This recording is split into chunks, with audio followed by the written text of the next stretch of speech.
What is wrong in Morgantown with this West Virginia men's basketball team that fell to 9-5 after the blowout loss? That might have been expected on the road at Iowa State, but they're 9-5, 0-1 in conference play, have yet to beat a team with a pulse. We've talked about all of that here on Mountaineer Moment, but we're going to get into a little bit more detail. What's going on offense, defense, personnel issues, coaching issues, what's going on with this Mountaineer team, and can they figure it out?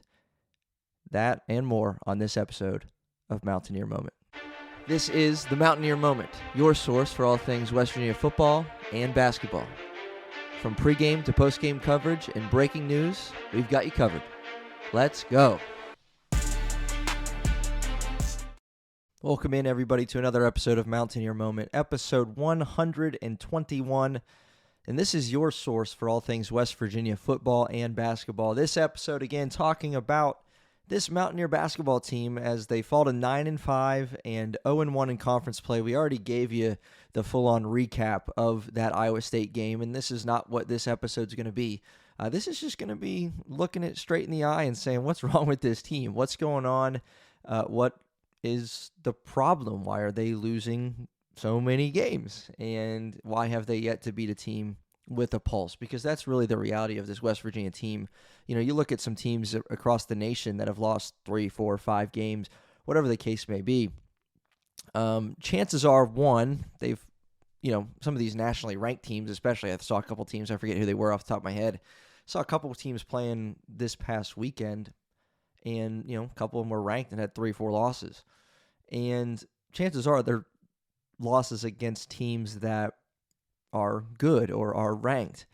And West Virginia's only lost to one ranked team, right? The one out of the 5 losses to Iowa State. That one's an outlier in itself because that's a whole different brand of basketball that they went up against. Their other 4 losses haven't come against ranked opponents. The other 4 losses haven't come against teams that are on paper, statistically, standings-wise, like all that much better. Or shouldn't be all that much better than West Virginia is. And yet, they haven't won a game yet, right? The only team they've beaten is Pitt. The only team, that anybody knows nationally is Pitt. Every other game, they're just beating up on lesser competition. And the reality now, as the calendar has turned to January, is there's not lesser competition remaining on the schedule, right? West Virginia has 9 wins, but they've all been easy wins. All 9 of them, including Pitt. And so the problem is you're not going to have cupcakes coming down the runway now. And for you to get to a win total that you're going to be happy about at the end of the season, that means you have to start doing something you haven't done yet. And that's beating decent to good to great to really, really, really, really, really great teams.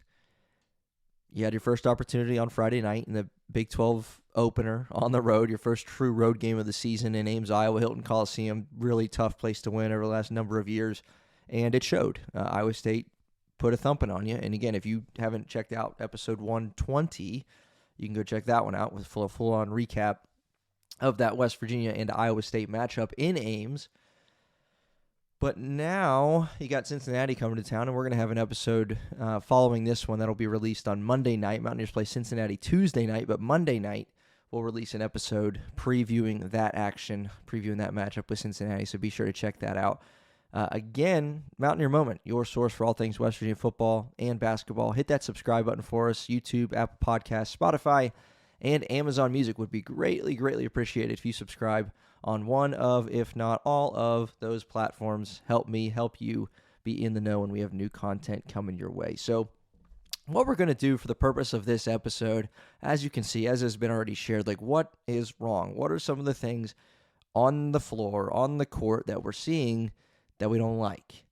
What's the problem? Why is West Virginia 9-5? Why have they lost these 5 games? What are some things that we see that are trends forming that aren't in a positive direction? Because the reality is that with this team as they currently sit right here, right now, again, and we've said it several times here on Mountaineer Moment, I already said it once in this episode, you have beaten up on teams that aren't good, and you play a team with a pulse and you get beat. Iowa State ran you out of the gym. They're really good, and that might have been, again, to be expected. But there's some problems. And so we're going to look at it, offense, defense, personnel, just like what this team is made up of on their roster, and then talk about Ross Hodge and this coaching staff for a moment toward the end of the episode. But episode 121, and we're going to start with what's wrong on the defensive side of the basketball. What's wrong? If you've been here any amount of time here on Mountaineer Moment and following along with the basketball season, you know that there have been big second halves put up by the teams that the Mountaineers have lost to.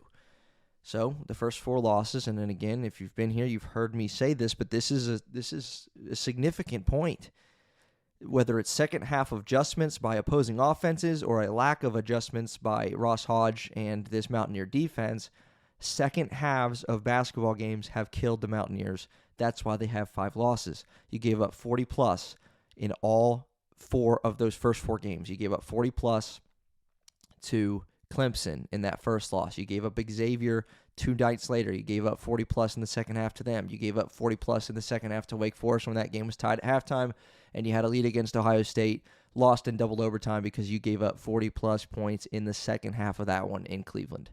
40-plus point second halves have hurt you. Now, Iowa State just put 80 on your head at home, on their arena, and that's below their season average. But Ross Hodge isn't happy. We're going to get to that too in a moment, but Ross Hodge isn't happy with that defense.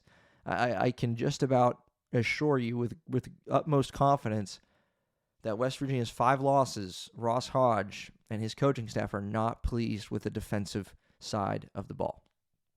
Because it's not like any of these games, again, because there have been big second halves from opposing offenses, because West Virginia's offense itself has looked a little different. We'll get to that too. Has looked a little different when you take a step up in competition after beating up on bad teams. But collectively, it's not like your Mountaineers are sitting here losing a game in the 50s. They're not. They gave up 80 to Iowa State. Just mentioned that. Clemson got 70. Xavier got 78 after knocking down 15 or 16 threes. Wake Forest got up to 75, and then double OT lost to Ohio State, giving up 89 in double OT. So take that with a grain of salt. But 80 points to Iowa State, 80 to 59 was the biggest loss of the season for the Mountaineers. And Iowa State had 41 in the first half, 39 in the second half. Not to mention where we're going to go with our next point here. Iowa State, led by Momcilovic, made 13 out of their 25 threes. Momcilovic made 8 out of 10 from beyond the arc. He was absolutely on fire. He gave up a triple-double to Joshua Jefferson, 10 points, 10 boards, 10 assists. But again, that's neither here nor there. We're not here to recap that game yet again. We're here to move on. But the point still stands. West Virginia's three-point defense has struggled. They are next to worst in the Big 12 in that department as far as three-point percentage is concerned.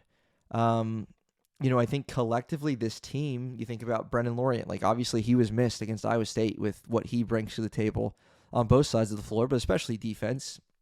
Can guard multiple positions and, could have made it a little more difficult for Iowa State and those wings that they have. But, this team is made up of a few decent individual defenders, but as a team, there's a struggle. Momcilovic, some of his looks are really, really open. And that's really not what you want, right? You read the scouting report, he's shooting 50% from 3 on the season. So why are you going to give him open looks so he can knock down 8 out of 10, right? You didn't think coming into that game he's going to be shooting 50+% from 3, and that number's going to increase because of your defense on him where he shot 80% from 3. He went off. And so this team collectively, defense is a struggle. And on paper, this shows that the Mountaineers are the second best defense in the Big 12. Based on points per game allowed, right? 61.6. They only trail Houston in that department. And just so you know, Houston's really, really good defensively, in case you didn't know that, in case you've been living under a rock the last 5 years. Is this the second best defense in the Big 12? Absolutely not. West Virginia being the second best scoring defense in the Big 12 so far to this date is so severely misleading because of some of those points I've already mentioned. Because of the fact that they got some decent individual defenders, but collectively they struggle. They've struggled to defend the 3, second worst in the Big 12 in that department. And they're giving up monster second halves to teams when they take a step up in competition. To power conference teams, they're giving up a lot of points. They're not near 60 points per game allowed. Again, the team just scored 80 on them. They're in the 70s, mid 70s in those other games. Right? That's so misleading, and it's gonna shake out like in a different way because Mountaineers are going to give up more points probably unless this defense improves a lot. But those games that you played against lesser competition are what leads to that defensive number for the Mountaineers looking good, but not really being indicative of where they're at this season as far as defense is concerned. Again, we'll end it with this defensively at least. Ross Hodge is not happy with the defense in the 5 losses, right? He came from North Texas. They gave up about 60 points a game defensively, second or third best in the nation. That's his calling card. He's a defensive mastermind. He really is, and I believe in him. I believe in what he brings to the table. I believe in what we've seen even at times this season in spurts of what this defense is capable of. But I can guarantee you right now he's not happy with the team's defense in the 5 losses. Now, is he happy with the offense? Probably not either, right? And we'll talk about that here in just 5 seconds. But defensively, for a defensive-minded coach to give up 40-plus point halves all over the place in these 5 losses, not good. Not good. He's not happy. All right, shifting gears here. Offense. That's the defensive issues. That's some things we've seen through the first 14 games, in particular the first 5 losses for West Virginia. But offensively, and I've said it, things just look a little vanilla at times. Again, it seems like the best thing this offense does, or the game plan, at times, forgive me, it simply looks like this. It looks like run on or huff around a bunch of screens, let them jack up a 3, and if you don't do that, give Chance Moore the ball, late shot clock, and let him run to the hoop and either put one in, get fouled, or throw one up off the glass for himself to go get the rebound and put it back in. That's the offense at times.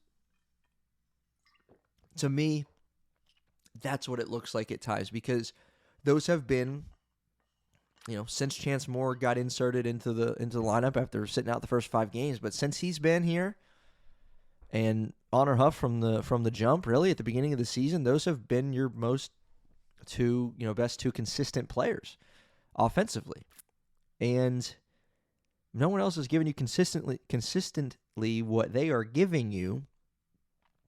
And if it ain't broke, don't fix it, that kind of thing. Well, Big 12 defenses are going to be all over that, right? Honor Huff had an off shooting night against Iowa State, made 1 out of 8 or 1 out of 9 from 3.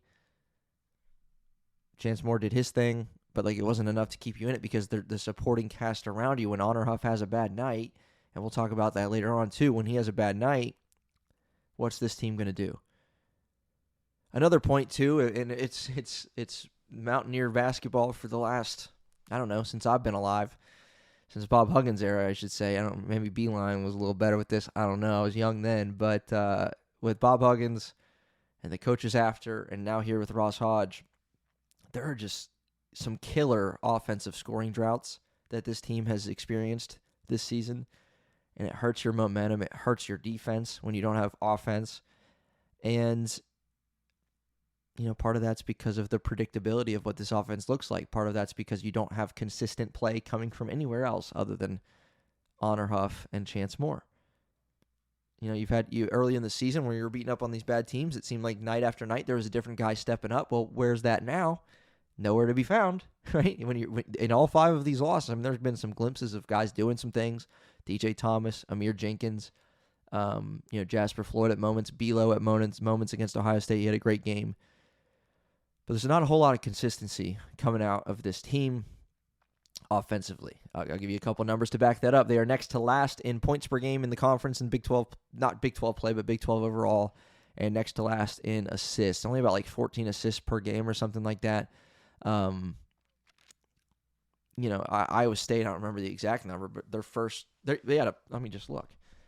I feel like they started really hot, dishing the ball, but yeah, they had 26 assists against West Virginia, did Iowa State, and they made 29 shots. Are you kidding me? I knew it was really good, but that was better than I thought, to prove my point a little bit more. 26 assists for Iowa State, and they made 29 of 55 shots. They assisted on 26 out of 29 made baskets. That's incredible.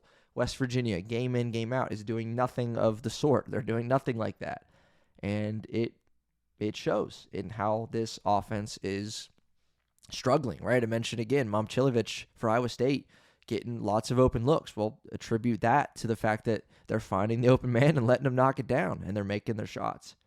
Next to last in points per game in the Big 12, and that's concerning too, because you think about the opposite. You think about the opposite end of the floor defensively. That number is low as far as points per game allowed because of the competition that you've faced, right? We think that number is going to go up, and you're not going to finish if what it's looked like so far against teams with a pulse. If that number, if you continue to play that way, that number is going to go up. You're not going to finish among one of the best teams in the Big 12 defensively. Things could change. Yes, I get it. But that number is where it's at because you've played against bad teams.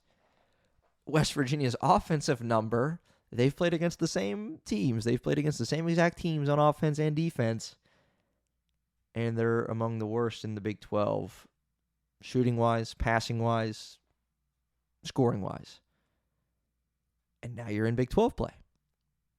So the same needs to be said for that. That number's only going to get worse unless you figure things out. That's the reality of it. All right, 2 more areas to discuss if you're still with us here on Mountaineer Moment, episode 121. We're going to talk about just personnel-wise. There's issues because, well, you got who you got. This team is made up of who they're made up of. And in a lot of ways, that's created some issues this year. And you don't want to harp too much on certain players, and we're not going to do that during this segment here. But we will talk about some specific players by name and call them out a little bit. And we'll start up top with the point guard, Jasper Floyd. We know the deal. Came over with Ross Hodge from North Texas. Confident young man. Love every time he gets interviewed.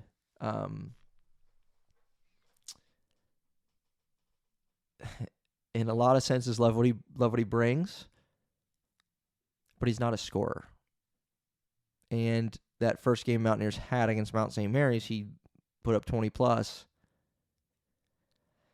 But we haven't seen that from Jasper since. We haven't seen him look for his own offense a lot. We haven't seen him take a lot of shots. He's not a scoring point guard. He's just not. He's a pass-first guy. He does some good things within this offense. He does some good things for this defense too. But personnel-wise, the facts are the facts, right? This is just a straight-up fact. West Virginia does not have a scoring point guard. Jasper Floyd is not a scoring point guard. Amir Jenkins has shown tremendous signs, and he's got a very bright future. But even he's not, he's not going to be inserted into the starting lineup and say, all right, go start and go give me 17 points, right? It's just not the reality of it. So West Virginia in the starting lineup and on the bench, you don't have a real scoring point guard. And it shows. And, again, you think about the assist numbers, like Iowa State dishing the ball out like crazy. And then West Virginia, Jasper Floyd is averaging what? Let's see. Jasper Floyd is averaging, 3.5 assists per game to go along with 8 points per game as well for the senior. But, he's taking 6 shots a game. He's taking 6 shots a game. He's taking 1.8 threes, and he's actually shooting it well, 40% from 3 for Jasper. But he's not a guy that's going to look for his. And, you knew what you had with Jasper. You didn't bring him in thinking, all right, he's going to improve from 9 points a game to 16 points a game. It wasn't a jump we were expecting, but the facts are the facts, and this team is struggling because you don't have a scoring point guard, and he doesn't make up for it, for lack of a better way of saying it. He doesn't make up for it so much so in the assist game to where you can afford to not have a scoring point guard. It's hurting you. We'll go to the other side and talk about the center position for West Virginia, Harlan Obioha, who had an absolutely dominant game against Pitt in the backyard brawl back in mid-November. And since then, it's been a struggle, right? Against Pitt, he had 19 points, 6 boards on 8 of 9 shooting. That feels like an eternity ago on November 13th. Now, again, you've lost 5 games since then. Mountaineers were still unbeaten since then. But let me just to show you how important Harlan Obioha is and his presence, and when he's not playing well, sometimes it leads to losses. Let me just run it for you right here. He played 26 minutes against Clemson and didn't score, 0 for 4 from the floor. He did have 9 rebounds. He played 14 minutes against Xavier, had 3 points. He played 13 minutes against Wake Forest, had 5 points and 5 boards, 2 of 3 shooting. Not that bad considering the minutes he was given. He had 4 points against Ohio State in 25 minutes and 5 boards in double OT. And against Iowa State, he played 21 minutes, had 2 points, 2 boards, did dish it out for a season high. Yeah, season high 4 assists, 0 turnovers. But, you do the math there. 1 shot attempt against Iowa State, 3 against Ohio State, that's 4. 3 against Wake Forest, that's 7. 3 against Xavier, that's 10, and 4 against Clemson. So that's 14 shot attempts for Harlan Obioha in your 5 losses, and struggled to get on the boards in some of those games, struggled to stay in some of those games. Now, similar to Jasper Floyd, you knew what you were getting in Harlan Obioha. This is a 7-foot transfer from UNCW who averaged 9 points and 6 boards last season in 20 minutes. So he's averaging 20 minutes per game this season, but those numbers have ticked down, as far as scoring, from 9 points to 6 points, basically, and 6 boards to 5.5 boards per game as you step up, to Big 12. And now it's right at the beginning of Big 12 play. And so now you're going to play some teams that are good, that are really good, that are elite. And, you think about the one outlier as far as teams that West Virginia's played that have a pulse. You played Pitt, and he went 8 of 9 and scored 18, 19 points, right? And you dominated that game because your big fella dominated that game. And I don't know, based on where it's been lately, I don't know you're going to get another game like that from him or anything close. And that hurts this team right now. It's a personnel issue. He's struggling. He just is. And that's hurting you. Not that you brought him here to score 20 points a game. Not that you brought him here to score 15 and get a double-double, but here and there, to get 10 points, 10 boards would be really nice. He's just not doing it lately, and it's upsetting. And it's just personnel-wise, that's who they got. Their starting point guard and their starting center are struggling right now. And it's showing. It's showing. And again, prime example, Belo out with injury against Iowa State. He's a starter. He's been a starter all year. You've had the same starting lineup all season until you get to Iowa State when he doesn't play. And then Honor Huff has an off shooting night. And so what do you do as a team when Honor Huff has an off shooting night? As good as he's been this year, he's susceptible to and allowed to have an off shooting night. He went 1 for 8 from 3. He made it the first shot of the game and didn't make another. Got 3 free throws. That was it. But when Honor Huff has an off night and Jasper Floyd has just 9 points, when Obioha has just 2 points, when Belo isn't in the lineup, and you play the number 3 team in the country on the road in a really tough environment, well, the result is what it is. It's not shocking. It's a 21-point loss. This West Virginia team, simply put, has no answer for, right at this moment, no answer for what happens when Honor Huff has an off shooting night. And I'm not sitting here saying that, we should have won that game, or we needed to win that game, or we supposed to win that game. We weren't. But you can look at other games. West Virginia struggled with Campbell early in the season, and they were in some ways bailed out from Honor Huff kind of getting hot late. And just not cutting it.